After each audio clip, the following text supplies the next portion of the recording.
Dissolution of firm है, इसमें जो सबसे पहले तुम कंसेप्ट सीखोगे वो है, देखो इधर, एंट्रीज रिलेटिंग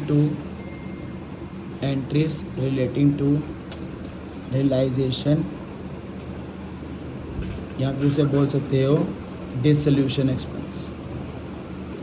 ठीक है, देखो अब आज जो तुम सीखोगे वो सीखोगे एंट्रीज रिलेटेड टू रियलाइजेशन और डिसोल्यूशन एक्सपेंस। सबसे इजी और सबसे ज़्यादा स्कोरिंग, अगर ये आता है तो ये कितने नंबर में आता है, 6 मार्क्स में। और एक एंट्री 1 नंबर की देगी, और एक एंट्री पता है कितने में हो जाती है, ज़्यादा से ज़्यादा 30 सेकंड, 40 सेकंड, 50 सेकंड, मतलब ये पूरा क्वेश्चन 6-7 मिनट में हो जाता है। अब अगर ये वाला क्वेश्चन आता है ना तो एडमिशन का क्वेश्चन थोड़ा लेंथी आता है, जिसमें 20 मिनट लगते हैं। ठीक है ना, तो अगर एडमिशन का क्वेश्चन ईजी आएगा तो फिर यहाँ से 6 नंबर का क्वेश्चन ये वाला नहीं होता, फिर वो कौन सा बनता है, रियलाइजेशन अकाउंट। वो कॉम्बो बना के चलते हैं। तो पहले अब तुम सीखोगे कि अगर एंट्रीज इसके ऊपर आई, रियलाइजेशन या डिसोल्यूशन एक्सपेंस पे, तो 6 नंबर की आएगी। ठीक है, इसका ना एक ही रूल है, कितने रूल हैं, एक। उस रूल का नाम है bearer account debit to payee account. Bearer account debit to payee. Bearer का मतलब होता है, क्वेश्चन में तुम्हें देखना है खर्चा किसका है, क्या ढूंढना है, खर्चा। देखो एंट्री किसकी कर रहे हैं, एक्सपेंस की, तो तुमने क्वेश्चन में क्या ढूंढना है, खर्चा किसका है। ठीक है, अगर तुम्हें दिखता है कि खर्चा जो है वो फर्म का है, इफ़ फर्म बियरर, क्वेश्चन में लिखा हुआ है कि खर्चा किसका है, फर्म, पर फर्म का अपना नाम नहीं आ सकता, अपनी बुक में अपना नाम कभी नहीं आता। तो अगर तुम्हें लगता है फर्म का खर्चा है तो तुम किसको डेबिट करोगे, रियलाइजेशन। किसको डेबिट करोगे, रियलाइजेशन। बट अगर तुम्हें लगता है कि खर्चा जो है वो पार्टनर का है, किसका खर्चा है, पार्टनर, तो तुम पार्टनर को तो लिख सकते हो, किसको लिख सकते हो, पार्टनर। तो फिर जिस पार्टनर का खर्चा होगा उसका नाम लिख देना, तो पार्टनर कैपिटल अकाउंट डेबिट। इसका मतलब है यहाँ तो डेबिट में रियलाइजेशन आएगा, यहाँ तो क्या आएगा, पार्टनर। कब कब चलेगा, अगर खर्चा फर्म का होगा तो किसको डेबिट करोगे, रियलाइजेशन, और अगर खर्चा पार्टनर का होगा तो किसको डेबिट करोगे, पार्टनर को। ठीक है, अच्छा ये तो वो है जो क्वेश्चन खुद बताएगा किसका खर्चा है। सोचो और क्वेश्चन ने बताया ही नहीं, ओ इधर सोचो, और क्वेश्चन ने बताया ही नहीं कि खर्चा किसका है, तो किसका एज्यूम करोगे, फर्म का। किसका एज्यूम करोगे, फर्म।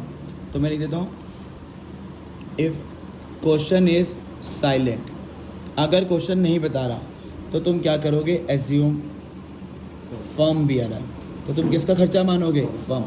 ये तुमने कब करना है, जब क्वेश्चन में तुम्हें ये नहीं बताया खर्चा किसका है। अब आ जाओ पे में, सर जी इधर, पे का मतलब होता है पे किसने करा, पे किसने किया। सर पे वही करेगा ना जिससे खर्चा होगा, जी ऐसे नहीं होता, हो सकता है किसी और खर्चा कोई और पे कर दे। जैसे मान लो अब मैं किसी रेस्टोरेंट में बैठा हुआ हूँ, ठीक है ना, तो मैं अपनी बंदी को ले गया हूँ खिलाने के लिए। अब वहाँ जाके क्या हो गया, मेरा फ़ोन ख़राब हो गया, या मेरा स्विच ऑफ हो गया, या पेटीएम रुक गया, पेटीएम का सर्वर हो रहा है, बैंक सर्वर हैवी हो गया, कुछ भी हो गया, तो अब मेरा हो नहीं रहा। तो फिर मैंने अपने दोस्त को फ़ोन लगाया, मैंने उसे कहा कि भाई मैं तेरे को स्कैनर भेज रहा हूँ, प्लीज़ पेमेंट कर देगा। तो पे किसने करा, मेरे फ्रेंड ने, जबकि खर्चा किसका था, मेरा। तो ऐसा ज़रूरी नहीं होता कि जिसका खर्चा होता है वही पे करे, ठीक है ना, ये ज़रूरी नहीं होता। अब सुनिए थे, क्रेडिट में क्या सोचना है, पे किसने करा। अगर तुम्हें लगता है फर्म ने पे करा, इफ़ फर्म पेस, किसने पे करा, फर्म, तो तुम्हें पता है फर्म का नाम तो आ नहीं सकता, तो अगर फर्म पे करेगी तो क्या आएगा, टू कैश, क्या आएगा, टू कैश। बट अगर पार्टनर ने पे करा, इफ़ पार्टनर पेस, तो पार्टनर नाम तो लिख सकते हैं, तो क्या आएगा, टू पार्टनर कैपिटल, क्या आएगा, टू पार्टनर कैपिटल। अब इस केस में भी रूल यही लगता है, अगर क्वेश्चन ने नहीं बताया कि किसने पे करा है तो तुम क्या एज्यूम करोगे, फर्म। ये एज्यूम कब करना है, जब फर्म ने पे करना है, जब क्वेश्चन तुम्हें ये नहीं बता रहा पे किसने करा। चल भाई शुक्र था, फटाफट बता, डेबिट में क्या सोचना है, खर्चा किसका है या पे किसने करा, तू बता। डेबिट में क्या सोचेगा, खर्चा किसका। यहाँ पे वही बंदा गलती करता है जो डेबिट में ये सोचता है पे किसने करा, जबकि डेबिट में क्या सोचना था, खर्चा किसका है, और तुमने क्रेडिट में क्या सोचना है, पे किसने करा। चल भाई, अगर खर्चा फर्म का है तो किसको डेबिट करेगा, अगर खर्चा पार्टनर का है तो, अगर फर्म ने पे करा है तो पे में कैश आता है, बोल। फर्म पे करेगी तो कौन आएगा, कैश। तुम दोनों बोलो, अगर पार्टनर पे करेगा तो कौन आएगा, इसका मतलब है पार्टनर तो आएगा ही आएगा। मुझे बस फर्म का बता दो, अब तू फटाफट बोल। अगर खर्चा फर्म का है तो किसको डेबिट करें? फर्म ने रियलाइजेशन। और अगर फर्म ने पे करा है तो टू कैश। ये ध्यान रखियो, ये कंसेप्ट जानना चाहिए वेस्ट में, ठीक है। एक तो होता है ये वाला रूल कि ऐसे करना है, ठीक है ना सर। इसकी क्वेश्चन बता दो, अभी जाता हूँ। इसमें ना एक पॉइंट और अड़ता है, इसी का ही पार्ट है वो, ठीक है। इसमें कई बार आता है रेम्यूनरेशन। क्या आता है? रेम्यूनरेशन। रेम्यूनरेशन को कहते हैं सैलरी या फिर क्या कहते हैं? कमीशन। अगर इन दोनों को जोड़ दो ना तो वो क्या बन जाता है? रेम्यूनरेशन। क्या बन जाता है? अब ये जो रूल है ना, ये वाला, सर जी इधर देख लो, ये जो रूल है ये सिर्फ किस पे एप्लीकेबल होता है? एक्सपेंस पे। Only applicable to expense related entry. अगर आया रेम्यूनरेशन तो उस पर ये वाला रूल कभी भी मत लगाना। तो सर इस पे रूल कौन सा लगता है? इस पर लगता है नॉर्मल रूल। क्या लगता है?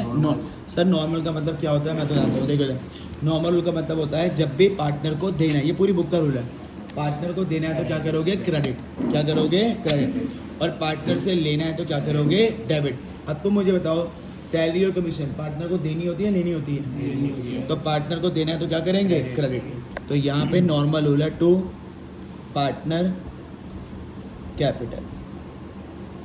सर अब डेबिट में कौन आएगा? सुन लो भाई, इस चैप्टर का रूल सुन लो। इसका तो रूल अपना अलग ही है, इसको तो कोई लेने देना नहीं है।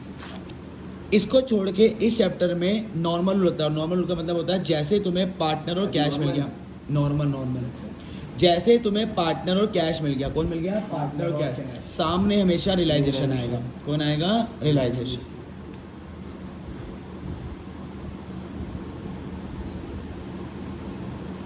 तो देखो रियलाइजेशन का कोई कंसेप्ट नहीं है, इस पूरे चैप्टर में यही चलेगा। पार्टनर और कैश को ढूंढते जाओ, सामने कौन आता जाएगा? रियलाइजेशन। तो मैंने पार्टनर को कैसे ढूंढा? क्योंकि सैलरी और कमीशन पार्टनर को देनी होती है, तो पार्टनर को देना तो क्या करेंगे? क्रेडिट। तो इस क्वेश्चन में जब एंट्री से रिलेटेड होता है तो यही दो क्वेश्चन होते हैं, या तो एक्सपेंस के ऊपर होगा या तो एंट्री किसके ऊपर होगी? रेम्यूनरेशन। तीसरा और कोई भी यहाँ पे नहीं आएगा, ठीक है। अब आ जाओ जरा इधर, एक ही बार होता है।